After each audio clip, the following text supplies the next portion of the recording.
سامعین محترم، قرض دو قسم کے ہیں۔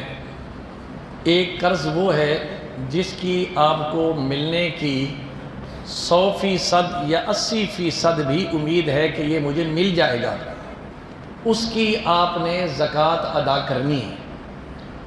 اور جو کاروباری اصطلاح میں کہتے ہیں کہ یہ پیسہ مر گیا ہے، یعنی اس کی ملنے کی امید بہت کم ہے، اس پیسے کی اس وقت تک زکوٰۃ نہیں دینی جب تک آپ کو وصول نہ ہو جائے۔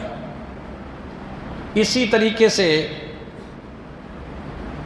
مشترکہ کاروبار دو آدمی مل کے کام کرتے ہیں تو اس کے زکوٰۃ نکالنے کا طریقہ یہ ہے، یا تو دونوں یہ کہیں کہ ہم اپنے اپنے حصے کی زکوٰۃ خود نکالیں گے، یہ بھی جائز ہے، یا مشترکہ طور پر کہتے ہیں کہ ساری دکان کا حساب کر لیا جائے، جو زکوٰۃ بنتی ہے ہم اکٹھے ہی نکال دیا کریں گے، الگ الگ نہیں نکال لیں گے، یہ بھی جائز ہے۔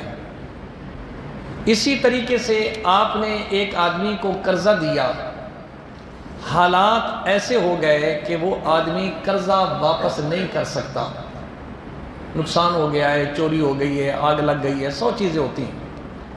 اب آپ سوچتے ہیں کہ میں نے اس کو 5 لاکھ روپے قرضہ دیا ہے، میری اپنی اتنی حیثیت نہیں کہ میں معاف کر دوں، کوئی ایسا طریقہ ہو کہ میری زکوٰۃ ادا ہو جائے، اس کا قرضہ ادا ہو جائے۔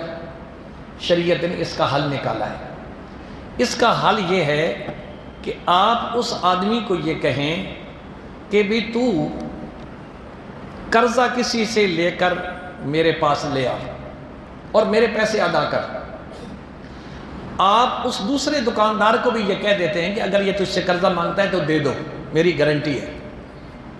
وہ 5 لاکھ روپیہ وہاں سے قرضہ لے کے آتا ہے مقروض، اور آپ کو کہتا ہے کہ یہ جو میں نے آپ کا قرضہ دینا ہے نا، آپ اسے وصول کر لیں۔ آپ وصول کر لیتے ہیں، گن لیتے ہیں کہ 5 لاکھ روپے آ گئے، پھر آپ اسی کو وہ پیسے گن کر لوٹا دیتے ہیں، یہ میری طرف سے زکوٰۃ کے پیسے ہیں۔ کیونکہ پہلے جو اس نے دیا تھا اس نے بغیر نیت کے دیا تھا، ویسے قرضہ دیا تھا، زکوٰۃ نیت کے بغیر نہیں ہوتی۔ اب اس میں یہ ہوگا کہ وہ جو آپ کو پیسے لا کے دے گا، آپ کا قرضہ ادا ہو گیا، وصول کر لیا، آپ نے اب نیت کر کے وہی پیسے اس کو زکوٰۃ کی نیت سے دے دیے ہیں، تو آپ کی زکوٰۃ ادا ہو جائے گی۔ اسی طریقے سے زکوٰۃ یک مشت بھی دی جاتی ہے، جائز ہے۔ زکوٰۃ ایڈوانس دینے بھی جائز ہے، زکوٰۃ قسطوں میں بھی دینے جائز ہے۔ یک مشت تو یہ ہے کہ آپ نے حساب کیا، آپ کی 10 لاکھ روپے زکوٰۃ بنتی ہے، اللہ تعالیٰ نے آپ کو فراخ مال دیا ہے، آپ 10 لاکھ روپیہ زکوٰۃ نکال دیتے ہیں، ٹھیک ہے۔ دوسری صورت یہ ہے کہ آپ اکٹھی دینا مشکل ہے، اور اس وقت میرے تجربے کے مطابق 90% تاجر، 90% صاحب حیثیت لوگ زکوٰۃ پوری نہیں دیتے۔ اگر آپ لوگ پوری زکوٰۃ دیتے، ہمیں آپ سے اپیل کرنے کی کوئی ضرورت نہیں تھی، اتنی زکوٰۃ بنتی ہے، کسی مدرسے والے کو، کسی غریب کو کسی کے دروازے پر جانے کی ضرورت ہی نہیں ہے۔ اس کا مقصد یہ ہے کہ آپ زکوٰۃ پوری نہیں دیتے۔ اس کا حل یہ ہے آپ قسطوں میں زکوٰۃ دیں۔ جو آپ نے اکٹھی 5-10 لاکھ روپے کاروبار سے نکال کے زکوٰۃ دینی ہے، شیطان آ کے درمیان میں مشورے غلط دینے شروع کر دیتا ہے۔ آپ ہر مہینے مثال کے طور پر 10,000 روپے کاروبار کے حساب سے 50,000 روپے ہر مہینے آپ زکوٰۃ کے نکال کر مدرسوں کو دیں، اور ان سے رسید آپ زکوٰۃ کی لیں۔